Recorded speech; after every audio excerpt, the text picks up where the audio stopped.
ನಮಸ್ತೆ and welcome to BioStudies. Principles of Inheritance and Variation chapter ಅದ್ದು ಮೂರನೇ video. ಮೊದಲನೇ ವಿಡಿಯೋದಲ್ಲಿ ಇಂಟ್ರೊಡಕ್ಷನ್ ಆಯಿತು. ಎರಡನೇ ವಿಡಿಯೋ ಅಂದರೆ ಇದರದ್ದು ಮುಂಚೆ ಬಂದಂತಹ ವಿಡಿಯೋದಲ್ಲಿ ಇಂಪಾರ್ಟೆಂಟ್ ಟರ್ಮ್ಸ್ಗಳ ಬಗ್ಗೆ ನಾವು ಡಿಸ್ಕಸ್ ಮಾಡಿದ್ದೀವಿ. ಜೀನ್ ಅಂದರೆ ಏನು, ಅಲೀಲ್ ಅಂದರೆ ಏನು, ಹೋಮೋಸೈಗಸ್, ಹಿಟ್ರೋಸೈಗಸ್, ಡಾಮಿನೆಂಟ್, ರಿಸೆಸಿವ್. ಸೊ ಎಲ್ಲ ವರ್ಡ್ಸ್ಗಳದ್ದು ಕರೆಕ್ಟಾಗಿ ನಿಮಗೆ ಒಂದು ಮೀನಿಂಗ್ ಅಂತ ಗೊತ್ತಿರಬೇಕು. ಇವತ್ತಿನ ವಿಡಿಯೋದಲ್ಲಿ ನಾವೇನು ಮಾಡೋಣ ಅಂದರೆ ಮೆಂಡಲ್ ಯಾವ ರೀತಿಯಾದಂತಹ ಒಂದು ಮೆಥಡಾಲಜಿಯನ್ನು ಫಾಲೋ ಮಾಡಿದ್ರಲ್ಲ ಈ ಜೆನೆಟಿಕ್ಸನ್ನು ಅಥವಾ ಇನ್ಹೆರಿಟೆನ್ಸನ್ನು ವೇರಿಯೇಷನ್ಸನ್ನು ಸ್ಟಡಿ ಮಾಡಲಿಕ್ಕೆ ಆ ಮೆಥಡನ್ನು ನಾವು ಕರೆಕ್ಟಾಗಿ ಅರ್ಥ ಮಾಡ್ಕೊಳ್ಳೋಣ. ಸೊ ಇದೇ ಸೇಮ್ ಮೆಥಡು ನಾವು ಇನ್ನೂ ಕೂಡ ಅಪ್ಲೈ ಮಾಡೋದು. ನೀವು ಈ ಚಾಪ್ಟರಲ್ಲಿ ಮುಂದೆ ಹೋಗ್ತಾ monohybrid cross, dihybrid cross, incomplete dominance ಇದೆಲ್ಲವೂ ಏನು ಬೇರೆ ಬೇರೆ ಆದಂತಹ ಎಕ್ಸ್ಪೆರಿಮೆಂಟ್ಸ್ ಇದಾವಲ್ಲ, ಆ ಎಲ್ಲ ಎಕ್ಸ್ಪೆರಿಮೆಂಟ್ಸಿಗೆ ಒಂದು ಸಿಸ್ಟಮೆಟಿಕ್ ರೀತಿಯಲ್ಲಿ ಒಂದು ಮೆಥಡ್ ಇದೆ. ಇದೇ ರೀತಿಯಾಗಿ ಕ್ರಾಸ್ ಮಾಡಬೇಕು, ದೆನ್ ಹೈಬ್ರಿಡೈಸೇಷನ್ ಮಾಡಬೇಕು, ಹೈಬ್ರಿಡ್ಸ್ಗಳನ್ನು ಸೆಲ್ಫ್ ಪಾಲಿನೇಷನ್ ಮಾಡಬೇಕು. ಸೊ ಅದೊಂದು ಫಿಕ್ಸ್ಡ್ ಮೆಥಡ್ ಏನಿದೆಯಲ್ಲ ಮೆಂಡಲ್ ಮಾಡಿದಂತಹ ವರ್ಕು, ಆ ಮೆಥಡನ್ನು ನಾವು ಸ್ಟಡಿ ಮಾಡೋಣ. ತುಂಬ ಬೇಸಿಕ್ ಕಾನ್ಸೆಪ್ಟ್ ಮೇಡಮ್, ಇದು ಈ ವಿಡಿಯೋ ಅವಶ್ಯಕತೆ ಇಲ್ಲ ಅಂತ ಬಿಡಕ್ಕೆ ಹೋಗಬೇಡಿ. ಈ ಕಾನ್ಸೆಪ್ಟ್ ಅರ್ಥ ಆಯಿತು ಇವತ್ತಿನ ಕ್ಲಾಸಿಂದು ಅಂತಂದರೆ ಮುಂದೆ ನೀವು ಎಲ್ಲ ಕ್ರಾಸ್ಗಳಿಗೆ ಅಂದರೆ ಮೋನೋಹೈಬ್ರಿಡ್, ಡೈಹೈಬ್ರಿಡ್, ಇನ್ಕಂಪ್ಲೀಟ್ ಅವೆಲ್ಲಕ್ಕೂ ನೀವು ಅಪ್ಲೈ ಮಾಡ್ತಾ ಹೋಗ್ಬೋದು. ನಮಗೆ ಗೊತ್ತಿರುವಂಗೆ ಮೆಂಡಲ್ ಯಾವ ಪ್ಲಾಂಟ್ ಮೇಲೆ ವರ್ಕ್ ಮಾಡಿದ್ರು, ಪೀ ಪ್ಲಾಂಟ್ ಮೇಲೆ ವರ್ಕ್ ಮಾಡಿದ್ರು. ಯಾಕೆ ಅಂತ ಅದನ್ನು ಕೂಡ ಕಳೆದ ವಿಡಿಯೋದಲ್ಲಿ ಹೇಳಿದ್ದೀನಿ. ಯಾಕಂದರೆ ಅದರದ್ದು ಲೈಫ್ ಸೈಕಲ್ ಕಡಿಮೆ ಇದೆ, ಕಡಿಮೆ ಜಾಗದಲ್ಲಿ ಜಾಸ್ತಿ ಗಿಡಗಳನ್ನು ಬೆಳೆಸ್ಬೋದು. ಆಮೇಲೆ ಕ್ರಾಸ್ ಪಾಲಿನೇಷನ್, ಸೆಲ್ಫ್ ಪಾಲಿನೇಷನನ್ನು ಈಸಿಯಾಗಿ ಮಾಡ್ಬೋದು ಪೀ ಪ್ಲ್ಯಾಂಟ್ನಲ್ಲಿ. ಆ್ಯಂಡ್ ಮೋರ್ ಇಂಪಾರ್ಟೆಂಟ್, ಅಲ್ಲಿ ನಿಮಗೆ ಸ್ಟಡಿ ಮಾಡಲಿಕ್ಕೆ ಸುಮಾರು ಕಾಂಟ್ರಾಸ್ಟಿಂಗ್ ಕ್ಯಾರೆಕ್ಟರ್ಸ್ಗಳು ಇದ್ದಾವೆ. ಇವಾಗ ಹೈಟನ್ನು ತೊಗೊಂಡ್ರೆ ಕೆಲವೊಂದು ಪೀ ಪ್ಲ್ಯಾಂಟ್ಸ್ ಎತ್ತರಕ್ಕಿದ್ದಾವೆ, ಕೆಲವೊಂದು ಗಿಡ್ಡಕ್ಕಿದ್ದಾವೆ. ಫ್ಲವರ್ದು ಕಲರನ್ನು ತೊಗೊಂಡ್ರೆ ಕೆಲವೊಂದು ವೈಲೆಟ್ ಇದ್ದಾವೆ, ಕೆಲವೊಂದು ವೈಟ್ ಇದ್ದಾವೆ. ಇವನ್ ಸೀಡ್ಸನ್ನು ತೊಗೊಂಡ್ರೆ ರೌಂಡ್ ಸೀಡು ಇದೆ ಮತ್ತು ರಿಂಕಲ್ ಆಗಿರುವಂತಹ ಸೀಡು ಇದೆ. ಸೊ ನಿಮಗೆ ಕಣ್ಣಿಗೆ ಕಾಣುವಂತಹ ಏನು ಕ್ಯಾರೆಕ್ಟರ್ಸ್ಗಳಿದಾವಲ್ಲ ಅವನ್ನ ನೀವು ಈಸಿಯಾಗಿ ಅದನ್ನು ಅಕೌಂಟೇಬಲ್ ಮಾಡಿಕೊಂಡು ಅದನ್ನು ಅಬ್ಸರ್ವ್ ಮಾಡ್ತಾ ಎಕ್ಸ್ಪೆರಿಮೆಂಟನ್ನು ಮಾಡ್ಬೋದು. ಸೊ ಮೆಂಡಲ್ ಏನು ಮಾಡಿದರು ಅಂತಂದರೆ 7 ಕ್ಯಾರೆಕ್ಟರ್ಸ್ಗಳನ್ನು ಇವರು ಸ್ಟಡಿ ಮಾಡಿದರು. ಸೊ ಮೆಂಡಲ್ ಯಾವಾಗ 7 ಇಯರ್ಸ್ ಕಂಟಿನ್ಯೂಸ್ ಆಗಿ ಈ ಪೀ ಪ್ಲ್ಯಾಂಟ್ ಮೇಲೆ ಅವರೇನು ಎಕ್ಸ್ಪೆರಿಮೆಂಟ್ ಮಾಡ್ತಾ ಇದ್ರಲ್ಲ, ಸೊ ಹೀ ಕನ್ಸಿಡರ್ಡ್ 7 ಕ್ಯಾರೆಕ್ಟರ್ಸ್. ಕಳೆದ ವಿಡಿಯೋದಲ್ಲಿ ನಾನು ಹೇಳಿದ್ದೀನಿ, ಒಂದು ಕ್ಯಾರೆಕ್ಟರನ್ನು ತೊಗೊಂಡ್ರೆ ನಿಮಗೆ ಅಟ್ಲೀಸ್ಟ್ ಅಲ್ಲಿ ಮಿನಿಮಮ್ 2 ಅಲೀಲ್ಸ್ಗಳು ಇರ್ತವೆ, ಅಂದರೆ 2 ವೇರಿಯೇಷನ್ಸ್ಗಳು ಇರ್ತವೆ. ಅಂದರೆ ನೀವು ಹೈಟ್ ಅಂತ ಒಂದು ಕ್ಯಾರೆಕ್ಟರ್ ತೊಗೊಂಡ್ರೆ ಅಲ್ಲಿ 2 ವೇರಿಯೇಷನ್, ಒಂದು ಉದ್ದ ಇರ್ಬೋದು, ಒಂದು ಗಿಡ್ಡ ಇರ್ಬೋದು. ಕಲರನ್ನು ತೊಗೊಂಡ್ರೆ ಒಂದು ವೈಲೆಟ್ ಇರ್ಬೋದು, ಒಂದು ವೈಟ್ ಇರ್ಬೋದು. ಸೊ 7 ಕ್ಯಾರೆಕ್ಟರ್ಸ್ಗಳನ್ನು ಅವರು ಸ್ಟಡಿ ಮಾಡಿದ್ರು. ಒಂದೊಂದು ಕ್ಯಾರೆಕ್ಟರಿಗೂ 2 ನಿಮಗೆ ಅಲೀಲ್ಸ್ಗಳು ಸಿಕ್ಕರೆ ಟೋಟಲ್ 7 ಟ್ರೇಟ್ಸ್, 7 ವೇರಿಯೇಷನ್ಸ್ಗಳನ್ನು ಅವರು ಅಬ್ಸರ್ವ್ ಮಾಡಿದ್ರು. So examination point of view first ಆ ಎಲ್ಲ ಕ್ಯಾರೆಕ್ಟರ್ಸ್ಗಳನ್ನು ನಾವು ಒಂದ್ಸತಿ ಏನು ಮಾಡಿಬಿಡೋಣ, ಲಿಸ್ಟ್ ಮಾಡಿಬಿಡೋಣ. Okay, so the characters studied by Mendel. So ಇಲ್ಲಿ ಕ್ಯಾರೆಕ್ಟರ್ಸ್, ಇದೊಂದು ಚಾರ್ಟ್ ಹಾಕ್ಬಿಡೋಣ ಈಸಿಯಾಗಿ. ಇದು ನಿಮ್ಮ ಟೆಕ್ಸ್ಟ್ ಬುಕ್ನಲ್ಲೂ ಸಿಗುತ್ತೆ, ಬಟ್ ನೀವು ಹೆಂಗೆ ಈಸಿಯಾಗಿ ನೆನ್ಪಿಟ್ಕೊಂಡು ಈ ಚಾರ್ಟನ್ನು ಹಾಕ್ಬೋದು ಅಂತ ಹೇಳ್ಕೊಡ್ತೀನಿ. ಸೊ ದ್ಯಾಟ್ ನಿಮಗೆ ಇದರ ಮೇಲೆ ಏನಾದರೂ ಕ್ವಶನ್ಸ್ ಕೇಳಿದರೆ ಈ ಚಾರ್ಟನ್ನು ನೆನಪು ಮಾಡಿಕೊಂಡು ನೀವು ಕ್ವಶನನ್ನು ಕ್ಲಿಕ್ ಮಾಡ್ಬೋದು. ಸೊ ಕ್ಯಾರೆಕ್ಟರ್ಸ್ಗಳು, ಪ್ರತಿಯೊಂದು ಕ್ಯಾರೆಕ್ಟರಿಗೂ ಒಂದು ಡಾಮಿನೆಂಟ್ ಅಲೀಲ್ ಇರುತ್ತೆ, ಹೌದಾ, ಒಂದು ರಿಸೆಸಿವ್ ಇರುತ್ತೆ. Okay, dominant and recessive trait. ಇವಾಗ ಕ್ಯಾರೆಕ್ಟರ್ಸ್ನಲ್ಲಿ ಈಸಿಯಾಗಿ ನಿಮ್ಗೆ ನೆನ್ಪಿಟ್ಕೊಳ್ಳೋಕ್ಕೆ you have to remember the character he observed was seed, then pods, then flower and stem. Okay,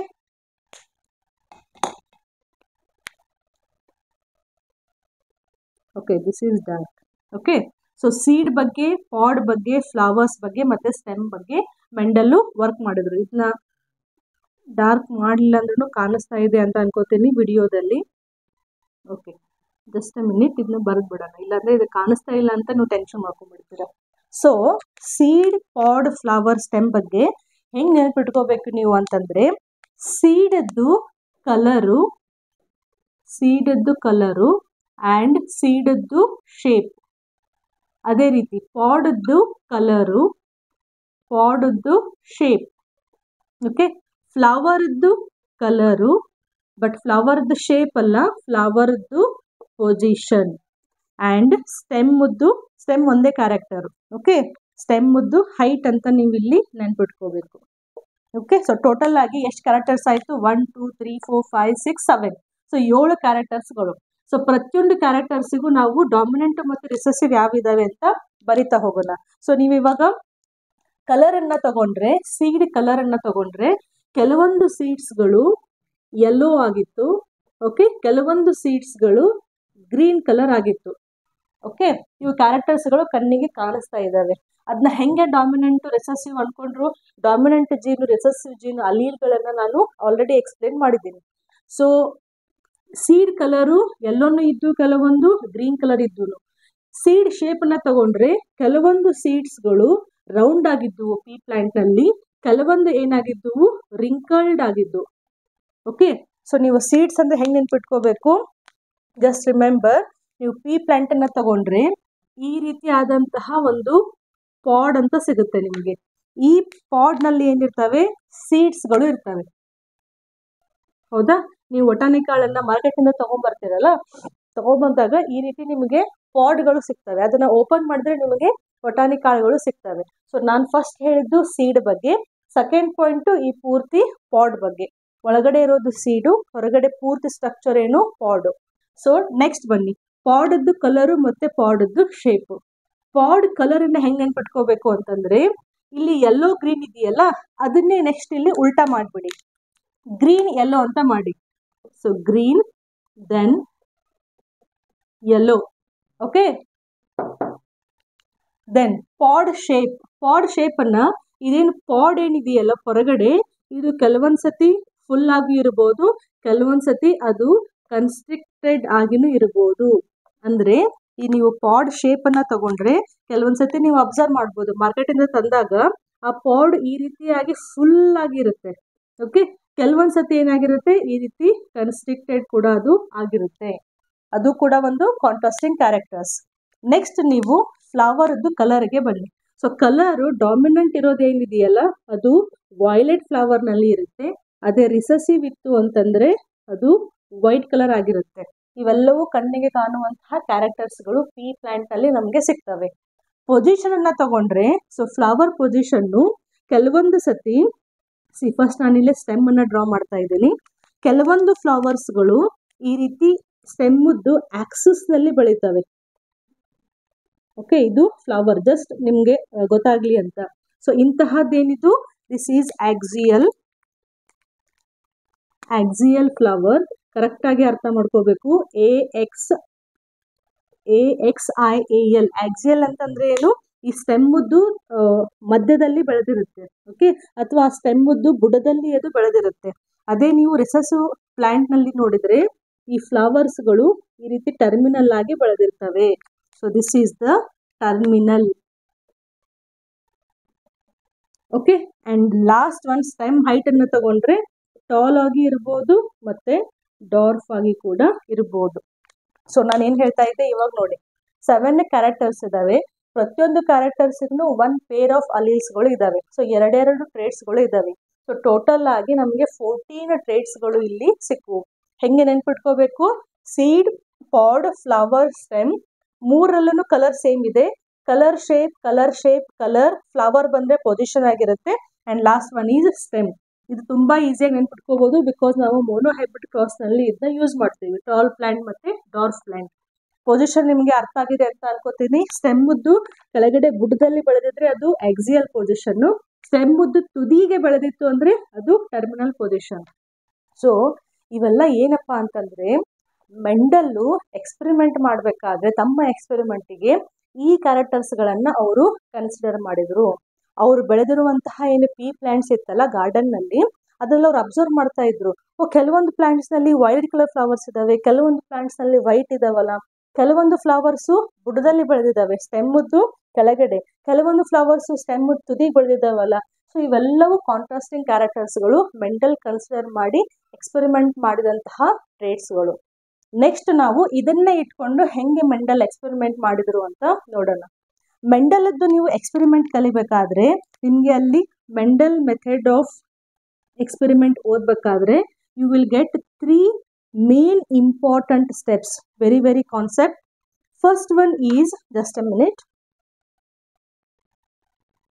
first one is selection of pure line plants. Okay, Second one is hybridization. Okay, and third one is self-pollination of hybrids. So ಈ ಮೂರು method ಅನ್ನ exam ಅಲ್ಲಿ ಕೇಳಿದ್ರು ನೀವು ಬರಿಬೇಕು. So Mendelian method ಏನಿದೆಯಲ್ಲ, Mendelian method ನಲ್ಲಿ 3 important steps ನಲ್ಲಿ ಎಕ್ಸ್ಪೆರಿಮೆಂಟ್ ಗಳನ್ನ ಅವರು ಮಾಡಿದ್ರು. ಯಾವಾಗ ಕೂಡ ನಾವು ಇದೇ ಮೆಥಡ್ ಅನ್ನ ಮಾಡ್ತೀವಿ. ಫಸ್ಟ್ ಐ ವಿಲ್ ಎಕ್ಸ್ಪ್ಲೇನ್ ಮಾಡ್ತೀನಿ, ಆಮೇಲೆ selection of pure line plants, hybridization and third step is self pollination of the hybrids. ಈ 3 ಸ್ಟೆಪ್ ಅನ್ನ ಮಾಡಿದ್ರೆ ನಿಮಗೆ ಒಂದು ಇನ್ಹೆರಿಟೆನ್ಸ್ ಪ್ರಾಪರ್ಟಿ ಅರ್ಥ ಆಗುತ್ತೆ. Now first one, selection of pure line plants. Now you have to remember monohybrid cross ಮತ್ತೆ dihybrid cross ನಾನು next class ಅಲ್ಲಿ ತಗೋತಾ ಇದ್ದೀನಿ. ಇದು ಬೇಸಿಕ್ ಕಾನ್ಸೆಪ್ಟ್ ನಿಮಗೆ ಅರ್ಥ ಆಗಬೇಕು. ಈ 3 ಸ್ಟೆಪ್ ಅನ್ನ ಇಲ್ಲಿ ನಾನು ಎಕ್ಸ್ಪ್ಲೇನ್ ಮಾಡ್ತಾ ಇದ್ದೀನಿ. So first one, selection of pure line plants. ಏನಪ್ಪ ಹಂಗಂದ್ರೆ ಎಕ್ಸಾಮ್ ನಲ್ಲೂ ಕೇಳ್ಬೋದು ಪ್ಯೂರ್ ಲೈನ್ಸ್ ಅಂದ್ರೆ ಏನು ಅಂತ. ನಾವು ಜಸ್ಟ್ ಇಮ್ಯಾಜಿನ್ ಮೆಂಡಲ್ ಎಕ್ಸ್ಪೆರಿಮೆಂಟ್ ಮಾಡಬೇಕಾದ್ರೆ ಈ ಕ್ಯಾರೆಕ್ಟರ್ ಅನ್ನ ತಗೊಂಡಿದ್ದಾರೆ, ಜಸ್ಟ್ ಈ ಕ್ಯಾರೆಕ್ಟರ್ ಅನ್ನ ಸ್ಟಡಿ ಮಾಡ್ತಾ ಇದ್ದಾರೆ ಅಂತ ಇಮ್ಯಾಜಿನ್ ಮಾಡಿ. ಮೆಂಡಲ್ ಇಲ್ಲಿ 14 ಕ್ಯಾರೆಕ್ಟರ್ಸ್ ಇದಾವೆ ಅಂತ 14 ಅಟ್ ಎ ಟೈಮ್ ಸ್ಟಡಿ ಮಾಡಲಿಲ್ಲ. 1 by 1 ಕಾಂಟ್ರಾಸ್ಟಿಂಗ್ ಕ್ಯಾರೆಕ್ಟರ್ಸ್ ಅನ್ನ ತಗೊಂಡು ಅವನ್ನ ಅವರು ಹೆಂಗೆ ಇನ್ಹೆರಿಟ್ ಆಗ್ತಾ ಇದಾವೆ ಅಂತ ಸ್ಟಡಿ ಮಾಡಿದ್ರು. ಸೊ ನಮ್ಮ ಪ್ರಕಾರ ಇವಾಗ ಮೆಂಡಲ್ ಅವ್ರದ್ದು ಕಾನ್ಸಂಟ್ರೇಷನ್ ಟಾಲ್ ಪ್ಲಾಂಟ್ ಮತ್ತೆ ಡಾರ್ಫ್ ಪ್ಲಾಂಟ್ ಮೇಲೆ ಇದೆ ಅಂತ ಇಮ್ಯಾಜಿನ್ ಮಾಡೋಣ. ಸೊ ಮೆಂಡಲ್ ಅನ್ಕೊಂಡ್ರು ಯಾಕೆ ಕೆಲವೊಂದು ಪ್ಲಾಂಟ್ಸ್ಗಳು ಟಾಲ್ ಆಗಿದ್ದಾವೆ, ಯಾಕೆ ಕೆಲವೊಂದು ಪ್ಲಾಂಟ್ಸ್ಗಳು ಡಾರ್ಫ್ ಆಗಿದ್ದಾವೆ, ಈ ಎರಡನ್ನು ಕ್ರಾಸ್ ಮಾಡಿಸಿದ್ರೆ ಮುಂದೆ ಎಂತಹ ಪ್ಲಾಂಟ್ಸ್ಗಳು ಬರಬಹುದು ಅಂತ ಒಂದು ಕುತೂಹಲಕಾರಿಯಾದಂತಹ ಎಕ್ಸ್ಪೆರಿಮೆಂಟ್ ಅನ್ನ ಅವರು ಸ್ಟಾರ್ಟ್ ಮಾಡಿದ್ರು. ಫಸ್ಟ್ ಏನ್ ಮಾಡಿದ್ರು ಅಂತಂದ್ರೆ, ನಮಗೆ ಅವಾಗಿನ ಕಾಲದಲ್ಲಿ gene concept, gene structure, gene location ಅಷ್ಟು ಇನ್ನೂ ಡಿಸ್ಕವರಿ ಆಗಿರಲಿಲ್ಲ. ಬಟ್ ಆ ಟೈಮ್ದಲ್ಲಿ ಇರುವಂತಹ ಲಿಮಿಟೆಡ್ ಏನು ಒಂದು ಥೆರಾಟಿಕಲ್ ನಾಲೆಜ್ ಇತ್ತಲ್ಲ, ಈ ಮೆಂಡಲ್ ಏನ್ ಮಾಡಿದ್ರು, ಜೀನ್ ಅನ್ನ ಫ್ಯಾಕ್ಟರ್ಸ್ ಅಂತ ಕರೆದ್ರು. ಏನೋ ಒಂದು ವಸ್ತು ಒಂದು ಜನರೇಷನ್ ಇಂದ ನೆಕ್ಸ್ಟ್ ಜನರೇಷನ್ಗೆ ಪಾಸ್ ಆಗ್ತಾ ಇದೆ ಅಂತ. ಸೊ ಆ ಲಿಮಿಟೆಡ್ ನಾಲೆಜ್ ಅನ್ನ ಇಟ್ಕೊಂಡು ಮೆಂಡಲ್ ಏನ್ ಮಾಡಿದ್ರು ಅಂತಂದ್ರೆ, ಪ್ಯೂರ್ ಲೈನ್ ಪ್ಲಾಂಟ್ಸ್ ಅನ್ನ ಫಸ್ಟ್ ಅವರು ಪ್ರೊಡ್ಯೂಸ್ ಮಾಡಿದ್ರು. ಹೆಂಗೆ ಪ್ರೊಡ್ಯೂಸ್ ಮಾಡಿದ್ರು, ಇವಾಗ ಒಂದು ಪ್ಲಾಂಟ್ ಇದೆ, ಇಲ್ಲಿ ಟಾಲ್ ಪೀ ಪ್ಲಾಂಟ್ ಇದೆ. ಓಕೆ, ಇದು ಫುಲ್ ಟಾಲ್ ಆದಂತಹ ಒಂದು ಪೀ ಪ್ಲಾಂಟ್ ಅಂತ ಇಮ್ಯಾಜಿನ್ ಮಾಡಿ. ಈ ಕಡೆ ನಿಮಗೆ ಡಾರ್ಫ್ ಆದಂತಹ ಅಂದ್ರೆ ಚಿಕ್ಕದಾದಂತಹ ಹೈಟ್ ನಲ್ಲಿ ಕಡಿಮೆ ಇರುವಂತಹ ಒಂದು ಪ್ಲಾಂಟ್ ಇದೆ. ಸೊ ಮೆಂಡಲ್ ಏನ್ ಮಾಡಿದ್ರು ಅಂತಂದ್ರೆ, ಇವೆರಡು ಪೇರೆಂಟ್ಸ್ ಅನ್ನ ಮೊದಲು ಫಿಕ್ಸ್ ಮಾಡ್ಕೊಂಡ್ರು. ಸೊ ನಾನು ಕ್ರಾಸ್ ಮಾಡುವಂತಹ ಪೀ ಪ್ಲಾಂಟ್ಸ್ ಗಳು ಒಂದು ಟಾಲ್ ಆಗಿರ್ಬೇಕು, ಒಂದು ಡಾರ್ಫ್ ಆಗಿರ್ಬೇಕು ಅಂತ. ಅವು ಕಂಡ ತಕ್ಷಣ ಅದ್ರ ಮಧ್ಯೆ ಅವರು ಪಾಲಿನೇಷನ್ ಮಾಡಕ್ ಸ್ಟಾರ್ಟ್ ಮಾಡ್ಲಿಲ್ಲ. ಫಸ್ಟ್ ಏನ್ ಮಾಡಿದ್ರು ಅಂತಂದ್ರೆ, ಈ ಪ್ಲಾಂಟ್ ನಲ್ಲಿ ಇರುವಂತಹ ಏನು ಫ್ಲವರ್ಸ್ ಗಳಿದಾವಲ್ಲ, ಈ ಫ್ಲವರ್ಸ್ ಗಳನ್ನ ಸಾಕಷ್ಟು ಜನರೇಷನ್ಸ್ ಗಳವರೆಗೆ ಅವ್ರು ಏನ್ ಮಾಡಿದ್ರು, ಸೆಲ್ಫ್ ಪಾಲಿನೇಷನ್ ಮಾಡ್ತಾ ಹೋದ್ರು. ಅಂದ್ರೆ ಈ ಪ್ಲಾಂಟ್ ನಲ್ಲಿ ಇರುವಂತಹ ಎಲ್ಲಾ ಜೆನೆಟಿಕ್ ಇನ್ಫಾರ್ಮೇಶನ್ ಇದರಲ್ಲೇ ಉಳಿಬೇಕು, ಯಾವುದೂ ಕ್ರಾಸ್ ಪಾಲಿನೇಷನ್ ಆಗಬಾರದು ಅಂತ ಈ ಎಲ್ಲಾ ಪ್ಲಾಂಟ್ಸ್ ಗಳನ್ನ ಅವರು ಸೆಲೆಕ್ಟ್ ಮಾಡಿದಂತಹ ಪೇರೆಂಟಲ್ ಪ್ಲಾಂಟ್ ಅನ್ನ ಸೆಲ್ಫ್ ಪಾಲಿನೇಷನ್ ಮಾಡಕ್ ಶುರು ಮಾಡಿದ್ರು. ಡಾರ್ಫ್ ನಲ್ಲೂ ಕೂಡ ಈ ಫ್ಲವರ್ಸ್ ಗಳನ್ನು ಅವರು ಸೆಲ್ಫ್ ಪಾಲಿನೇಷನ್ ಮಾಡಿದ್ರು. ಸೆಲ್ಫ್ ಪಾಲಿನೇಷನ್ ಅಂದ್ರೆ ಏನು, ಒಂದೇ ಪ್ಲಾಂಟ್ ಅದೇ ಫ್ಲವರ್ ಮೇಲ್ ಮತ್ತೆ ಫಿಮೇಲ್ ಗ್ಯಾಮೆಟ್ಗಳಲ್ಲಿ ಫ್ಯೂಸ್ ಆಗಬೇಕು, ಪರಾಗಸ್ಪರ್ಶ ಕ್ರಿಯೆ ಆಗಬೇಕು, ಪಾಲಿನೇಷನ್ ಆಗಬೇಕು. ಬೇರೆ ಫ್ಲವರ್ ಇಂದ ಬಂದಂತಹ ಪೋಲನ್ ಗ್ರೇನ್ಸ್ಗಳು ಇದರ ಮೇಲೆ ಕುತ್ಕೊಂಡು ಅಲ್ಲಿ ಪಾಲಿನೇಷನ್ ಆಗಬಾರ್ದು. ಅದೇ ಫ್ಲವರ್ ಇದ್ದೇನೆ ಪೋಲನ್ ಗ್ರೇನ್ಸ್ಗಳು, ಆಂಥರ್ಸ್ ಏನಿದಾವಲ್ಲ ಮೇಲ್ ಸ್ಟ್ರಕ್ಚರು, ಅವು ಪರಾಗಸ್ಪರ್ಶ ಕ್ರಿಯೆಯನ್ನ ಮಾಡಬೇಕು.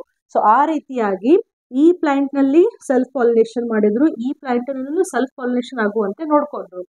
ಸೆಲ್ಫ್ ಪಾಲಿನೇಷನ್ ಆಗಿ ಈ ಫ್ಲವರ್ ಇಂದ ಸೀಡ್ಸ್ ಗಳು ಫಾರ್ಮ್ ಆಗಿ ಆ ಸೀಡ್ಸ್ ಗಳನ್ನ ನೆಲದಲ್ಲಿ ಹಾಕಿ ಅಲ್ಲಿಂದ ಹೊಸ ಪ್ಲಾಂಟ್ಸ್ ಗಳು ಹುಡ್ತಾವಲ್ಲ, ಇವ ಒಂದು 10 ಪ್ಲಾಂಟ್ಸ್ ಹುಟ್ಟಿದ್ವು ಅಂತಂದ್ರೆ ಆ 10 ಪ್ಲಾಂಟ್ಸ್ ನಲ್ಲಿ ಯಾವ್ದಾದ್ರು ಬೈ ಎನಿ ಚಾನ್ಸ್ ಯಾವ್ದಾದ್ರು ಡಾರ್ಫ್ ಪ್ಲಾಂಟ್ ಹುಟ್ಟಿತ್ತು ಅಂದ್ರೆ ಅದನ್ನ ಡಿಸ್ಕಾರ್ಡ್ ಮಾಡ್ಬಿಡ್ತಾ ಇದ್ರು. ಡಿಸ್ಕಾರ್ಡ್ ಮಾಡಿ ಮತ್ತೆ ಮಿಕ್ಕಿರುವಂತಹ ಏನು ಟಾಲ್ ಪ್ಲಾಂಟ್ಸ್ ಇದಾವಲ್ಲ, ಆ ಟಾಲ್ ಪ್ಲಾಂಟ್ಸ್ ನಲ್ಲಿ ಮತ್ತೆ ಸೆಲ್ಫ್ ಪಾಲಿನೇಷನ್ ಮಾಡೋದು, ಮತ್ತೆ ಅವತ್ರದ್ದು ಸೀಡ್ಸ್ ಗಳನ್ನ ತಗೊಳ್ಳೋದು, ಮತ್ತೆ ಅವನ್ನ ಭೂಮಿನಲ್ಲಿ ಬೆಳೆಯೋದು, ಅದರಲ್ಲಿ ಮತ್ತೆ ಟಾಲ್ ಪ್ಲಾಂಟ್ಸ್ ಅನ್ನ ಮಾತ್ರ ಇಟ್ಕೊಳ್ಳೋದು. ಅಕಸ್ಮಾತ್ ಆಗಿ ಡಾರ್ಫ್ ಪ್ಲಾಂಟ್ಸ್ ಬಂದ್ರೆ ಅವನ್ನ ಡಿಸ್ಕಾರ್ಡ್ ಮಾಡೋದು. ಸೊ ಒಂದ್ ರೀತಿಯಾಗಿ ಈ ಕ್ಯಾರೆಕ್ಟರ್ ಏನಿದೆಯಲ್ಲ, ಈ ಕ್ಯಾರೆಕ್ಟರ್ ಅನ್ನ ಅವರು ಫಿಲ್ಟರ್ ಮಾಡ್ತಾ ಹೋದ್ರು, ಪ್ಯೂರ್ ಆಗಿ ಟಾಲ್ ಪ್ಲಾಂಟ್ ಸಿಗ್ಲಿ ಅಂತ. ಪ್ಯೂರ್ ಆಗಿ ಟಾಲ್ ಪ್ಲಾಂಟ್ ಸಿಗೋದಂದ್ರೆ ಏನು, ಒಂದು ಟಾಲ್ ಪ್ಲಾಂಟ್ ನಲ್ಲಿ 100 ಸೀಡ್ಸ್ ಗಳು ಇದ್ವು ಅಂತಂದ್ರೆ ಆ 100 ಸೀಡ್ಸ್ ಗಳನ್ನ ನೀವು ಭೂಮಿನಲ್ಲಿ ಹಾಕಿದ್ಮೇಲೆ ಅಲ್ಲಿ ಬರುವಂತಹ 100 ಪ್ಲಾಂಟ್ಸ್ ಗಳು ಏನಾಗಿರ್ಬೇಕು, ಟಾಲ್ ಆಗೇ ಇರಬೇಕು. ಅಂದ್ರೆ ಪೇರೆಂಟಲ್ ಏನೋ ಒಂದು ಕ್ಯಾರೆಕ್ಟರ್ ಇದೆಯಲ್ಲ, ಆ ಕ್ಯಾರೆಕ್ಟರನ್ನು ಉಳಿಸ್ಕೊಳ್ಳುವಂತಹ ಜನರೇಷನ್ಸ್ಗಳನ್ನು ಅವರು ಪ್ರೊಡ್ಯೂಸ್ ಮಾಡಿದರು. This is called as pure line. Pure ಅಂದರೆ ಏನು? ಕ್ಯಾರೆಕ್ಟರ್ನಲ್ಲಿ ಇದನ್ನು ಪ್ಯೂರ್ ಆಗಿ ಅವರು ಮಾಡ್ತಾ ಹೋದರು. ಓಕೆ, ಜೆನೆಟಿಕ್ ಲೆವೆಲ್ಗೆ ಎಕ್ಸ್ಪೆರಿಮೆಂಟ್ ಅವಾಗ ಏನು ಮಾಡಲಿಲ್ಲ ಮೆಂಡಲ್, ಬಟ್ ಕಣ್ಣಿಗೆ ಕಾಣುವಂತಹ ಫಿನೋಟೈಪಿಕ್ ಕ್ಯಾರೆಕ್ಟರ್ಸ್ಗಳನ್ನು ಪ್ಯೂರ್ ಆಗಿ ಅವರು ಫಿಲ್ಟರ್ ಮಾಡ್ತಾ ಹೋದರು. ಅದೇ ಸೇಮ್ ಸ್ಟೋರಿಯನ್ನು ಇಲ್ಲಿ ಅಪ್ಲೈ ಮಾಡಿ. ಡಾರ್ಫ್ ಪ್ಲಾಂಟ್ನಲ್ಲಿರುವಂತಹ ಫ್ಲವರ್ಸ್ಗಳನ್ನು ಸೆಲ್ಫ್ ಪಾಲಿನೇಷನ್ ಮಾಡಿದ್ರು. ಅಲ್ಲಿ ಏನು ಬೀಜ ಬರ್ತವೆ ಅವನ್ನ ಮತ್ತೆ ಸೋ ಮಾಡಿದ್ರು. ಅದರಿಂದ ಬರುವಂತಹ ಏನು 10 ಪ್ಲಾಂಟ್ ಇದ್ದು ಅಂದರೆ ಅದರಲ್ಲಿ 10 ಪ್ಲಾಂಟ್ಗಳು ಡಾರ್ಫ್ ಆಗೇ ಇರಬೇಕು. ಯಾಕಂದರೆ ನಾವು ಡಾರ್ಫ್ ಪ್ಲಾಂಟನ್ನು ತೊಗೊಂಡಿದ್ದೀವಿ ಇಲ್ಲಿ ಪೇರೆಂಟಲ್ ಪ್ಲಾಂಟ್ ಅಂತ. By any chance tall plant ಏನಾದರೂ ಹುಟ್ಟಿತು ಅಂತಂದರೆ ಆ ಗಿಡವನ್ನು ಡಿಸ್ಕಾರ್ಡ್ ಮಾಡೋದು. ಸೊ ಅವ್ರ ಎಕ್ಸ್ಪೆರಿಮೆಂಟ್ಸಿಗೆ ಪೇರೆಂಟ್ ಅಂತ ಏನು ಚೂಸ್ ಮಾಡಿದಾರಲ್ಲ, ಆ ಪೇರೆಂಟ್ ಜನ್ರೇಷನ್ನ ಸಾಕಷ್ಟು ಜನ್ರೇಷನ್ಸ್ಗಳವರೆಗೆ ಸೆಲ್ಫ್ ಪಾಲಿನೇಷನ್ ಮಾಡೋದು, ಅವನ್ನ ಫಿಲ್ಟರ್ ಮಾಡೋದು, ಸೆಲ್ಫ್ ಪಾಲಿನೇಷನ್ ಮಾಡೋದು, ಫಿಲ್ಟರ್ ಮಾಡೋದು. ಆ ರೀತಿ ಮಾಡೋದ್ರಿಂದ ಏನಾಯಿತು ಅಂತಂದರೆ it is called as true breeding. ಈ ವರ್ಡ್ ನೆನ್ಪಿಟ್ಕೋಬೇಕು. ಟ್ರೂ ಬ್ರೀಡಿಂಗ್ ಅಂತಂದ್ರೆ ಏನು? It is a type of the breeding which will produce the same trait as that of the parent. ಗೊತ್ತಾಗ್ತಿದೆಯಾ? You have to remember, Mendel ಇಷ್ಟೆಲ್ಲ work ಮಾಡಿದ್ರು ಅಂತ ನಾವೇನು ಹೇಳ್ತೀವಲ್ಲ, 7 ಇಯರ್ಸ್ವರೆಗೂ ಅವರು ಟೋಟಲ್ ಆಗಿ 30,000 ಪೀ ಪ್ಲಾಂಟ್ಸ್ಗಳನ್ನೇ ಬೆಳೆಸಿದ್ರಂತೆ. ಯಾಕಂದರೆ ಎಷ್ಟು ಪೇಷನ್ಸ್ ಇದ್ದಿರಬೇಕು ಆಗಿನ ಟೈಮಲ್ಲಿ ಅವರಿಗೆ. ಅಂದರೆ ಇದು ಸುಮ್ಮನೆ ಏನೋ ಒಂದು ಸೊಲ್ಯೂಷನ್ ಹಾಕಿದೆ, ಏನೋ ರಿಸಲ್ಟ್ ಬಂತು, ಅದನ್ನು ನೋಟ್ ಡೌನ್ ಮಾಡಿಕೊಂಡೆ, ಹಾಗಲ್ಲ.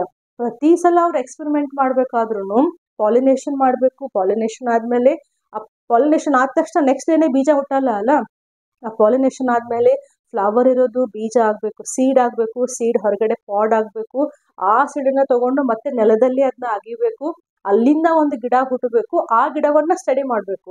So it is a long process. ಇವರು ಮಾಡಿದಂತಹ ಏನು ಎಕ್ಸ್ಪೆರಿಮೆಂಟ್ಸ್ ಇದೆಯಲ್ಲ, ಅದು 1-2 ದಿವಸದಲ್ಲಿ ಬರುವಂತಹ ರಿಸಲ್ಟ್ ಅಲ್ಲ. ಅವರು ಇವಾಗ ಫ್ಲವರ್ ಇದ್ದದ್ದು ನೀವು ಪಾಲಿನೇಷನ್ ಆದಮೇಲೆ ಸೀಡ್ ಆಗುವವರೆಗೂ ನಿಮಗೆ ಏನು ಎಕ್ಸ್ಪೆರಿಮೆಂಟ್ ಮಾಡೋಕ್ಕಾಗಲ್ಲ. ಸುಮ್ಮನೆ ನೋಡ್ತಾ ಕುತ್ಕೋಬೇಕಷ್ಟೇ ಸೀಡ್ ಆಯಿತೋ ಇಲ್ವೋ ಅಂತ. ಆ ಸೀಡು ಕಂಪ್ಲೀಟ್ ಆಗಿ ಫಾರ್ಮ್ ಆದಮೇಲೆ ಅದನ್ನು ಭೂಮಿನಲ್ಲಿ ಹಾಕಬೇಕು. ಹಾಕಿದ ತಕ್ಷಣ ಗಿಡ ಬರಲ್ವಾ, ಮತ್ತೆ ನೀವಲ್ಲಿ ವೇಟ್ ಮಾಡಬೇಕು, ಸ್ಲೋ ಆಗಿ ಪ್ಲ್ಯಾಂಟ್ ಬೆಳಿಬೇಕು, ಆ ಪ್ಲ್ಯಾಂಟನ್ನು ಸ್ಟಡಿ ಮಾಡಬೇಕು. It is a long process. So ಅಷ್ಟು ಪೇಷನ್ಸನ್ನು ಇಟ್ಕೊಂಡು ಮೆಂಡಲ್ ಅವರು ಇಷ್ಟು ಸೂಪರ್ ವರ್ಕನ್ನು ಮಾಡಿ ನಮಗೆ ಕೊಟ್ಟರು. ಜೆನೆಟಿಕ್ಸ್ ಅನ್ನುವಂತಹ ಒಂದು ಸಬ್ಜೆಕ್ಟನ್ನು ಇಂಟ್ರೊಡ್ಯೂಸ್ ಮಾಡಿದರು.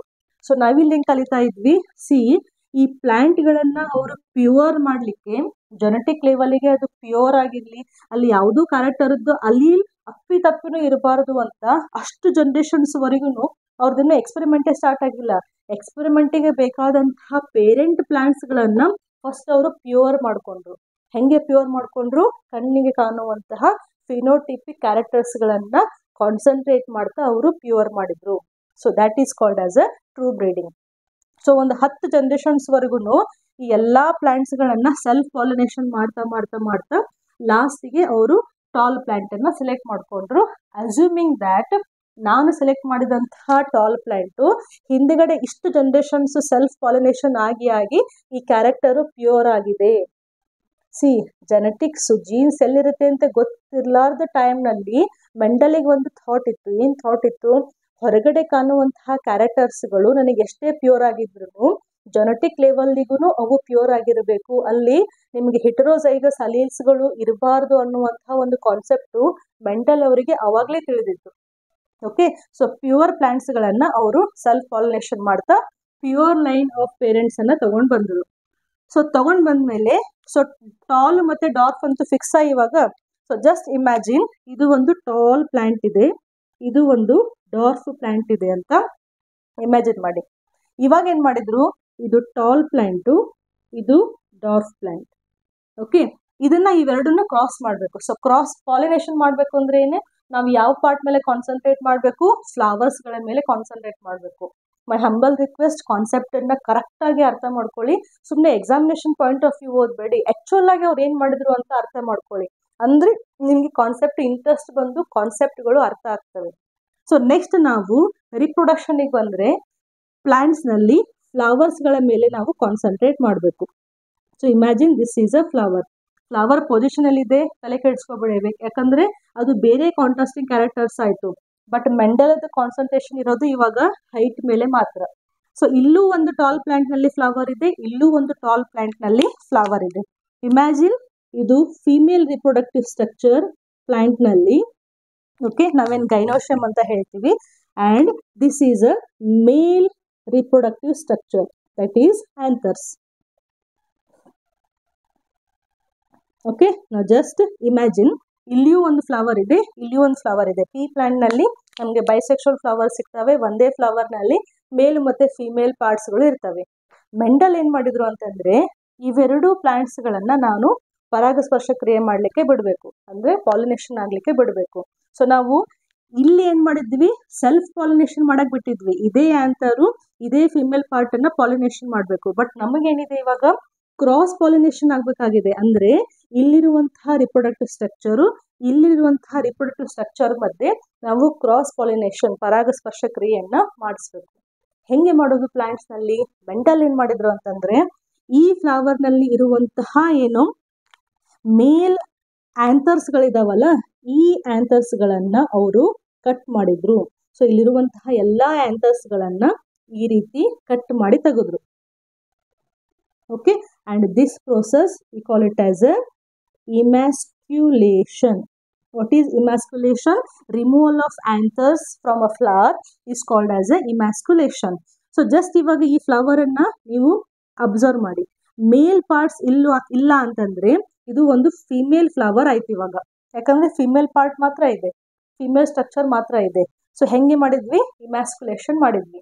ನೆಕ್ಸ್ಟ್ ಏನ್ ಮಾಡಿದ್ರು ಅಂತಂದ್ರೆ, ಇಲ್ಲಿರುವಂತಹ ಆಂಥರ್ಸ್ ಏನಿದಾವಲ್ಲ, ಈ ಆಂಥರ್ಸ್ ಅನ್ನ ಯೂತ್ರ ಮೇಲೆ ಡಸ್ಟ್ ಮಾಡಿದ್ರು. ಅಂದ್ರೆ ಇಲ್ಲಿರುವಂತಹ ಸ್ಟಿಗ್ಮಾ ಮೇಲೆ ಅವನ್ನ ಡಸ್ಟ್ ಮಾಡಿದ್ರು. Because this flower now acting as a male flower. ಯಾಕಂದ್ರೆ ಈ ಫ್ಲವರ್ ನಲ್ಲಿ ಮೇಲ್ ಪಾರ್ಟ್ ಅನ್ನ ಯೂಸ್ ಮಾಡ್ತಾ ಇದ್ದೀವಿ, ಈ ಫ್ಲವರ್ ನಲ್ಲಿ ಫಿಮೇಲ್ ಪಾರ್ಟ್ ಅನ್ನ ನಾವು ಯೂಸ್ ಮಾಡ್ತಾ ಇದ್ದೀವಿ. ಸೊ ಇಲ್ಲಿಂದ ಆಂಥರ್ಸ್ ತೆಗೆದ್ರೆ, ಯಾಕಂದ್ರೆ ಇಲ್ಲಿರುವಂತಹ ಆಂಥರ್ಸ್, ಇಲ್ಲಿರುವಂತಹ ಗೈನೋಶಿಯಂ ಸ್ಟಿಗ್ಮಾ ಮೇಲೆ ಕೂತ್ಕೊಂಡು ಪಾಲಿನೇಷನ್ ಆಗಿತ್ತು ಅಂದ್ರೆ ಅದು ಸೆಲ್ಫ್ ಪಾಲಿನೇಷನ್ ಆಗ್ಬಿಡ್ತಿತ್ತು. ಬಟ್ ನಮಗೆ ಬೇರೆ ವೆರೈಟಿಯನ್ನ ಚೆಕ್ ಮಾಡೋದಿದೆ, ಕ್ರಾಸ್ ಪಾಲಿನೇಷನ್ ಮಾಡಿಸ್ಬೇಕಿದೆಯಲ್ಲ. ಸೊ ಈ ಫ್ಲವರ್ ನಲ್ಲಿ ಆಂಥರ್ಸ್ ಅನ್ನ ತಗೊಂಡು ಈ ಫ್ಲವರ್ ಗೈನೋಶಿಯಂ ಮೇಲೆ ಡಸ್ಟ್ ಅನ್ನ ಮಾಡಿದ್ರೆ, ಅಂದ್ರೆ ಆ ಪೋಲನ್ ಗ್ರೇನ್ಸ್ ಗಳನ್ನೆಲ್ಲ ಅಲ್ಲಿ ಉದುರಿಸೋದು ಅಂತ ಅರ್ಥ. ನಿಮ್ಗೆ ಕಾಮನ್ ಲ್ಯಾಂಗ್ವೇಜ್ ನಲ್ಲಿ ಹೇಳ್ಬೇಕು ಅಂದ್ರೆ, ಅದು ಮಾಡಿದ ತಕ್ಷಣ ಏನ್ ಮಾಡಿದ್ರು, ಈ ಆಂಥರ್ಸ್ ಅನ್ನ ಇಲ್ಲಿ ಟ್ರಾನ್ಸ್ಫರ್ ಮಾಡಿದ ತಕ್ಷಣ ಏನ್ ಮಾಡಿದ್ರು ಅಂತಂದ್ರೆ, ಈ ಫ್ಲವರ್ ಅನ್ನ ಒಂದು ಬ್ಯಾಗ್ ಇಂದ ಅವರು ಕವರ್ ಮಾಡಿದ್ರು. ಯಾಕೆ? ಬೈ ಎನಿ ಚಾನ್ಸ್ ಅವ್ರ ಗಾರ್ಡನ್ ನಲ್ಲಿ ಇರುವಂತಹ ಬೇರೆ ಪ್ಲಾಂಟ್ಸ್ ನಲ್ಲಿ ಬೇರೆ ಫ್ಲವರ್ ಆಂಥರ್ಸ್ ಗಳು ಬಂದು ಇಲ್ಲಿ ಪಾಲಿನೇಷನ್ ಮಾಡಬಾರ್ದು, ಕಂಟ್ಯಾಮಿನೇಷನ್ ಆಗಬಾರ್ದು ಅಂತ ಇದನ್ನ ಅವರು ಬ್ಯಾಗ್ ಇಂದ ಕವರ್ ಮಾಡಿದ್ರು. It is called as a bagging. Okay, ಗೊತ್ತಾಗ್ತಿದೆ? ಯಾಕಂದ್ರೆ ನಮಗೆ ಗೊತ್ತಿದೆ, ಪಾಲಿನೇಷನ್ ಆಗಬೇಕು ಅಂತಂದ್ರೆ ಆಂಥರ್ಸ್ ಗಳು ಏನು ಮೂವ್ ಆಗ್ಬೇಕಲ್ಲ, ಅದು ಏರ್ ಮೂಲಕನೂ ಆಗ್ಬೋದು, ವಾಟರ್ ಮೂಲಕನೂ ಆಗ್ಬೋದು, ಇನ್ಸೆಕ್ಟ್ಸ್ ಗಳ ಮೂಲಕನೂ ಆಗ್ಬೋದು. ಸೊ ಯಾವುದೋ ರೀತಿನಲ್ಲೇ ಆಗ್ಬೋದು. ಬಟ್ ನಮಗೇನ್ ಬೇಕಾಗಿದೆ, ನಮಗೆ ಬೇಕಾಗಿರುವಂತಹ ಕ್ಯಾರೆಕ್ಟರ್ಸ್ ಗಳ ಮಧ್ಯೆ ಮಾತ್ರ ಕ್ರಾಸಿಂಗ್ ಆಗ್ಬೇಕು, ಬೇರೆ ಯಾವುದೋ ಪ್ಲಾಂಟ್ ಗಳ ಮಧ್ಯೆ ಅಲ್ಲ. ಇವಾಗ ಅವ್ರ ತೋಟದಲ್ಲಿ ಬೇರೆ ಇನ್ನೂ 10 ಡಾರ್ಫ್ ಪ್ಲಾಂಟ್ಸ್ ಗಳು ಇರಬಹುದು. ಬಟ್ ಆ 10 ಡಾರ್ಫ್ ಪ್ಲಾಂಟ್ಸ್ ಗಳನ್ನ ಟ್ರೂ ಬ್ರೀಡಿಂಗ್ ಆಗಿ ಮಾಡಿ ಸೆಲೆಕ್ಟ್ ಮಾಡಿದ್ದಲ್ಲ, ಅವು ತಾವಾಗ್ಲೇ ಬೆಳೆದಿರುವಂತಹ ಪ್ಲಾಂಟ್ಸ್ ಗಳು ಇರಬಹುದು ಡಾರ್ಫದ್ದು. ಬಟ್ ನಮಗೆ ಪ್ಯೂರ್ ಲೈನ್ ಏನಿದೆಯಲ್ಲ, ಅಂತಹ ಪೇರೆಂಟ್ಸ್ ಗಳನ್ನ ನಾವು ಫಿಲ್ಟರ್ ಮಾಡಿ ತೆಗೆದಿದ್ದೀವಿ. ಪ್ಯೂರ್ ಲೈನ್ ಅಂದ್ರೆ ನಾನು ಅಂತ ಹೇಳಿದೆ, ಅದನ್ನ ನೆಕ್ಸ್ಟ್ ನಾವು ಅದರಲ್ಲಿರುವಂತಹ ಬೀಜವನ್ನ ನೆಕ್ಸ್ಟ್ ನಾವು ಬೆಳೆಸಿದ್ರೆ ನಮಗೆ ಸೇಮ್ ಕ್ಯಾರೆಕ್ಟರೇ ಬರಬೇಕು. ಮ್ಯಾಮ್ ಸೇಮ್ ಕ್ಯಾರೆಕ್ಟರೇ ಬರ್ಬೋದಾ ಅಂತ ನೀವು ಕೇಳ್ಬೋದು. ಕಂಪಲ್ಷನ್ ಇಲ್ಲ. ನೀವು ಟಾಲ್ ಪ್ಲಾಂಟ್ ಅನ್ನ ಹಾಕಿ ನೋಡಿ, ಕೆಲವೊಂದ್ಸತಿ ಡಾರ್ಫ್ ಪ್ಲಾಂಟು ಬರ್ಬೋದು. ಯಾಕಂದ್ರೆ ಅದು ಜೆನೆಟಿಕ್ಸ್ ಖೇಲ್ ಇದೆಯಲ್ಲ, ಜೆನೆಟಿಕ್ಸ್ ದಾಟ ಇದೆಯಲ್ಲ. ಸೊ ಆ ಪಾರ್ಟಿಗೆ ನಾವು ಟಚ್ ಮಾಡೋದು ಬೇಡ. ಸೊ ಪ್ಯೂರ್ ಪ್ಲಾಂಟ್ಸ್ ಅನ್ನ ತಗೊಂಡ್ರು, ಬೈ ಸೆಲ್ಫ್ ಪಾಲಿನೇಷನ್ ಮಾಡ್ತಾ ಅದಾದ್ಮೇಲೆ ಕ್ರಾಸ್ ಪಾಲಿನೇಷನ್ ಮಾಡಿದ್ರು. ಹೆಂಗೆ ಕ್ರಾಸ್ ಪಾಲಿನೇಷನ್ ಮಾಡಿದ್ರು? ಫಸ್ಟ್ ಎಮ್ಯಾಸ್ಕುಲೇಷನ್ ಮಾಡಿದ್ರು, ಅದಾದ್ಮೇಲೆ ಆಂಥರ್ಸ್ ಗಳನ್ನ ಡಸ್ಟಿಂಗ್ ಮಾಡಿದ್ರು, ಪೋಲನ್ ಗ್ರೇನ್ಸ್ ಗಳನ್ನ ಡಸ್ಟಿಂಗ್ ಮಾಡಿ ಇದನ್ನ ಕವರ್ ಮಾಡಿದ್ರು. ಬ್ಯಾಗಿಂಗ್ ಮಾಡಿ ಆದ್ಮೇಲೆ ಅಗೇನ್ ಮೆಂಡಲ್ ಅವರು ಸುಮ್ಮನೆ ಕಾಯ್ತಾ ಕುತ್ಕೊಳ್ಳೋದೊಂದೇ ಕೆಲಸ. ಯಾಕೆ? ನಾವೇನು ಫ್ಲವರ್ಸ್ ಗಳ ಡಸ್ಟಿಂಗ್ ಎಲ್ಲ ಆಗಿದೆಯಲ್ಲ, ಪಾಲಿನೇಷನ್ ಆಗಿದೆಯಲ್ಲ, ಅಲ್ಲಿ ಒಂದು ಬೀಜ ಅಂತ ಹುಟ್ಕೋಬೇಕು, ಅಲ್ಲಿ ಒಂದು ಪಾಡ್ ಅಂತ ಬೆಳಿಬೇಕು. ಸೊ ಅಲ್ಲಿವರೆಗೂ ಅವ್ರು ಏನ್ ಮಾಡಿದ್ರು, ಈ ಎಕ್ಸ್ಪೆರಿಮೆಂಟ್ ಅನ್ನ ಜಸ್ಟ್ ಅಬ್ಸರ್ವ್ ಮಾಡ್ತಾ ಇದ್ರು. ಸೊ ಇಲ್ಲಿರುವಂತಹ ಫ್ಲವರು ಮುಂದೆ ಏನಾಗುತ್ತೆ, ಈ ರೀತಿಯಾಗಿ ಒಂದು ಪಾಡ್ ಅನ್ನ ಕೊಡುತ್ತೆ. ಓಕೆ, ಅದರಲ್ಲಿ ನಿಮಗೆ ಸೀಡ್ಸ್ಗಳ ಫಾರ್ಮೇಶನ್ ಆಗಿರುತ್ತೆ. ಈ ಸೀಡ್ಸ್ಗಳನ್ನ ಅವ್ರು ಏನ್ ಮಾಡಿದ್ರು, ನೆಕ್ಸ್ಟ್ ನೆಲದಲ್ಲಿ ಹಾಕಿ ಆ ಸೀಡಿಂದ ಒಂದು ಪ್ಲಾಂಟ್ ಯಾವ ರೀತಿಯಾದಂತಹ ಪ್ಲಾಂಟ್ ಬೆಳೆಯುತ್ತೆ ಅಂತ ಸ್ಟಡಿ ಮಾಡಿದ್ರು. ಇಲ್ಲೇನು ನಾವು ಕ್ರಾಸ್ ಪಾಲಿನೇಷನ್ ಆದ್ಮೇಲೆ ಒಂದು ಜನರೇಷನ್, ಹೊಸ ಜನರೇಷನ್ ಬಂತಲ್ಲ, this generation we call it as a F1 generation. You have to remember. ಪ್ರತಿ ಸಲ ನಾವು F1 ಜನರೇಷನ್ ಅಂತ ಏನ್ ರಫ್ ಹೇಳ್ಬಿಡ್ತೀವಲ್ಲ, ಟಾಲು ಡಾರ್ಫು ಹಾಕಿದ್ರೆ ಹೈಬ್ರಿಡ್ ಬಂತು ಅಂತ. So what is that? That is the first filial generation. So ಈ ಸ್ಟೆಪ್ ಏನಿದೆಯಲ್ಲ, ಇದು ಸೆಕೆಂಡ್ ಸ್ಟೆಪ್ ನಲ್ಲಿ ಬರುತ್ತೆ. First selection of pure line plants ಅನ್ನ ಮಾಡಿದ್ವಿ, ಟ್ರೂ ಬ್ರೀಡಿಂಗ್ ಮಾಡಿ. ಅದಾದ್ಮೇಲೆ ಪ್ಲಾಂಟ್ಸ್ ಗಳ ಮಧ್ಯೆ ಹೈಬ್ರಿಡೈಸೇಷನ್ ಮಾಡಿದ್ವಿ. What you mean by hybridization? It is the cross pollination made between two plants differing in a pair of contrasting characters. ಇವೆರಡು contrasting characters ಇದಾವ, ಇವೆರಡರ ಮಧ್ಯೆ ನಾವು ಪಾಲಿನೇಷನ್ ಏನ್ ಮಾಡಿದ್ವಲ್ಲ ಅದನ್ನ ನಾವು ಹೈಬ್ರಿಡೈಸೇಷನ್ ಅಂತೀವಿ. ಹೈಬ್ರಿಡೈಸೇಷನ್ ಆದ್ಮೇಲೆ ಬಂದಂತಹ ಹೊಸ ಜನರೇಷನ್ ಏನಿದೆಯಲ್ಲ, ಹೆಂಗ್ ಬಂತು ಹೊಸ ಜನರೇಷನ್? ಈ ಫ್ಲವರ್ ಇದ್ದಿದ್ದು ಸೀಡ್ ಆಗಿ ಆ ಸೀಡನ್ನ ತಗೊಂಡು ನೆಲದಲ್ಲಿ ಹಾಕಿ ಅಲ್ಲಿಂದ ಗಿಡ ಹುಟ್ಟಿಸಿದ ಮೇಲೆ ಒಂದು ಹೊಸ ಜನರೇಷನ್, ಒಂದು ಹೊಸ ಪ್ಲಾಂಟ್ ಅಥವಾ ಹೊಸ ಜೀವಿ ಅಂತ ಬೆಳಿತಲ್ಲ, that is the F1 generation. They are called as hybrids ಅಂತಾನು ಕರೀತಾರೆ. ಓಕೆ, ಯಾಕೆ ಹೈಬ್ರಿಡ್ಸ್? ಬಿಕಾಸ್ ನಮಗೆ ಬೇಕಾದಂತಹ ಕ್ಯಾರೆಕ್ಟರ್ಸ್ ಗಳ ಮಧ್ಯೆ ನಾವು ಪಾಲಿನೇಷನ್ ಮಾಡಿ ತಂದಂತಹ ಜನರೇಷನ್. ಸೊ ಇಂತಹ ಹೈಬ್ರಿಡ್ಸ್ ಗಳೇನು ಸಾಕಷ್ಟು ಬೆಳೆದವಲ್ಲ, ಯಾಕಂದ್ರೆ ಒಂದು ಪ್ಲಾಂಟ್ ನಲ್ಲಿ ಒಂದೇ ಸೀಡ್ ಇಲ್ಲ, ಇವೆರಡರ ಮಧ್ಯೆ ಇದನ್ನ ಡಸ್ಟಿಂಗ್ ಮಾಡಿದ್ಮೇಲೆ ಈ ಪ್ಲಾಂಟ್ ನಲ್ಲಿ, ಈ ಟಾಲ್ ಪ್ಲಾಂಟ್ ನಲ್ಲಿ, ಯಾಕಂದ್ರೆ ಇವಾಗ ಇದು ಫಿಮೇಲ್ ಪ್ಲಾಂಟ್ ಆಗಿದೆ, ಸೊ ಇಲ್ಲಿ ಬಂದಂತಹ ಪ್ರತಿಯೊಂದು ಸೀಡ್ಸ್ ಅನ್ನ ತಗೊಂಡು ಅವರು ಬೆಳೆಸಿದ ಮೇಲೆ ಅಲ್ಲಿ ಬಂದಂತಹ ಪ್ರತಿಯೊಂದು ಸೀಡ್ಸ್ ಗಳು ಏನವು ಹೈಬ್ರಿಡ್ಸ್ಗಳು.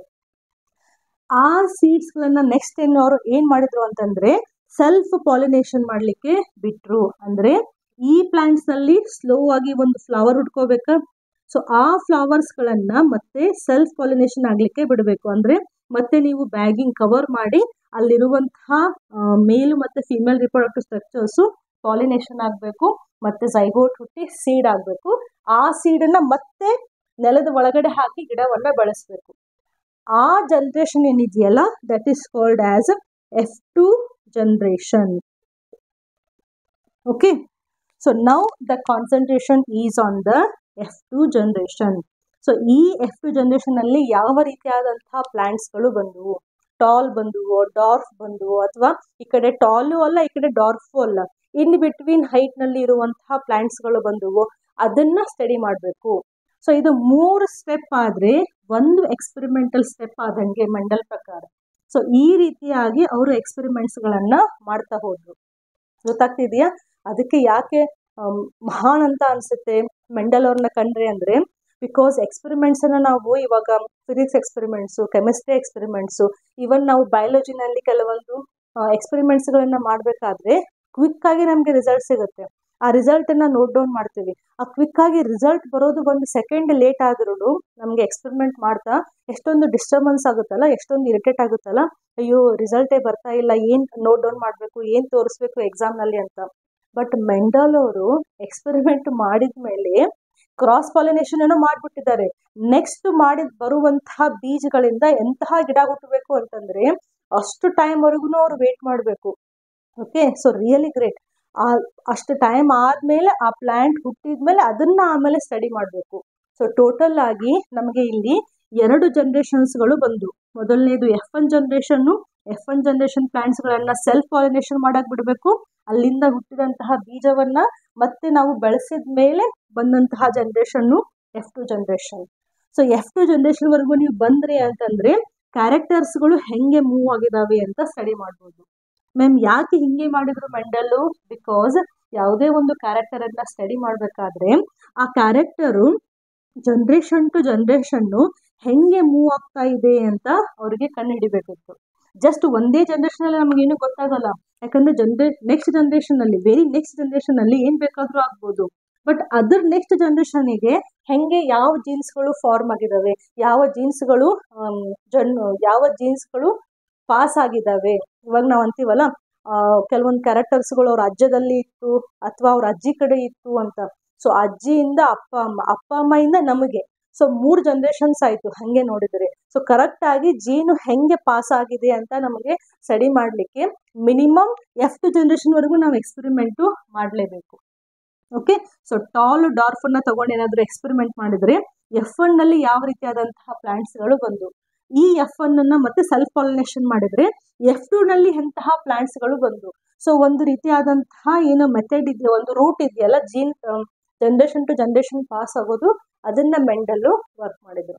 ಇದೇ ಸೇಮ್ ಮೆಥಡ್ ಅನ್ನ ನಾವು ಮೋನೋ ಹೈಬ್ರಿಡ್ ಕ್ರಾಸಿಗೆ, ಡೈ ಹೈಬ್ರಿಡ್ ಕ್ರಾಸಿಗೆ ನೆಕ್ಸ್ಟ್ ಅಪ್ಲೈ ಮಾಡ್ತಾ ಹೋದ್ರೆ ನಿಮಗೆ ಕ್ಲಿಯರ್ ಕಟ್ ಆಗಿ ಈ principles of inheritance and variation ಅದು ಒಂದು ಅಟ್ಲೀಸ್ಟ್ ಒಂದು 10% ಆದ್ರೂ ನಿಮಗೆ ಅರ್ಥ ಆದಂಗೆ. ಗೊತ್ತಾಯ್ತಾ? ಸೊ ಈ ವಿಡಿಯೋವನ್ನ ದಯಮಾಡಿ ಸ್ಕಿಪ್ ಮಾಡಬೇಡಿ. ಕರೆಕ್ಟ್ ಆಗಿ ಈ 3 ಸ್ಟೆಪ್ ಅನ್ನ ನೀವು ಅರ್ಥ ಮಾಡ್ಕೊಳ್ಳೇಬೇಕು. ಸೊ ನಮಗೆ ಪೇರೆಂಟಲ್ ಜನರೇಷನ್ ಇದೆ, ಪೇರೆಂಟ್ಸ್ ಅನ್ನ ನಾವು ಕ್ರಾಸ್ ಪಾಲಿನೇಷನ್ ಮಾಡಿ F1 ಜನರೇಷನ್ ಅನ್ನ ತಗೋತಾ ಇದ್ದೀವಿ.